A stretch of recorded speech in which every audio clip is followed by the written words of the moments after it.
बातमी पंतप्रधान नरेंद्र मोदींसंदर्भातली आहे। पंतप्रधान नरेंद्र मोदी 16 ऑक्टोबरला बारामतीमध्ये येत आहेत। बारामतीमध्ये ते विद्या प्रतिष्ठानच्या कार्यक्रमाला हजेरी सुद्धा लावणार आहेत।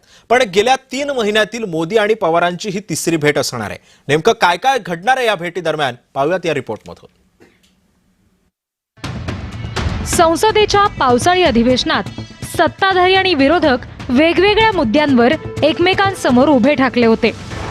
सत्ताधारी आणि विरोधक यांच्यातील संघर्ष टोकाला पोहोचलेला असतानाच पंतप्रधान नरेंद्र मोदी शरद पवार यांच्या निमंत्रणावरून बारामतीमध्ये येणार आहेत।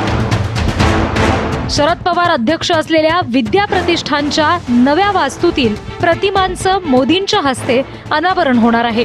16 ऑक्टोबरला पंतप्रधान नरेंद्र मोदी या सोहळ्यासाठी बारामतीत येणार आहेत। स्वतः शरद पवार यांनी ही माहिती दिली आहे। मोदीजींना पत्र लिहिलेलं आहे। आम्ही त्या प्रोग्राम नक्की कसा असेल, 30 तारीख का एखादा दिवस पुढे मागे होईल, या सगळ्याचा फॉलोअप आम्ही करतो। एकदा कन्फर्मेशनचं पत्र आलं। काही दिवसांपूर्वी रेवती सुळेच्या दिल्लीच्या रिसेप्शन सोहळ्यासाठी मोदींनी हजेरी लावली होती। यावेळी शरद पवार गटाचे झाडून सगळे नेते मोदींच्या सरबराईसाठी उपस्थित होते। त्यानंतर अवघ्या 2 महिन्यांच्या अंतरानं मोदी स्वतः बारामतीत पवारांच्या कार्यक्रमाला येणार असल्यानं आश्चर्य व्यक्त होतंय। भाजपनं या दौऱ्याचा वेगळा अर्थ काढू नये असं सांगितलंय।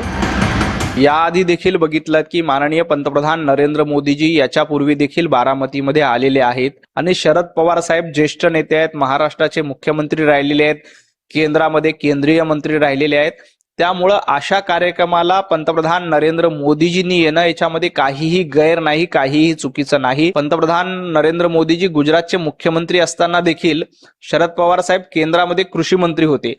त्याही वेळेला सर्वाधिक मदत गुजरातला कोणी केलं असेल तर शरद पवार साहेबांनी केलं असं मोदी साहेबांनी जाहीरपणे सांगितलेलं आहे। जेव्हा पवार साहेब केंद्रामध्ये कृषी मंत्री होते तेव्हापासून मोदीजींचे आणि पवार साहेबांचे चांगले संबंध आहेत। त्यामुळं लगेच याचा काहीतरी अन्वयार्थ करणं चुकीचं ठरेल। कुणीही काहीही म्हटलं तरी मोदी आणि पवार यांच्यामधील वाढलेल्या भेटीगाठी राजकीय अभ्यासकांच्या नजरेतून सुटलेल्या नाहीत।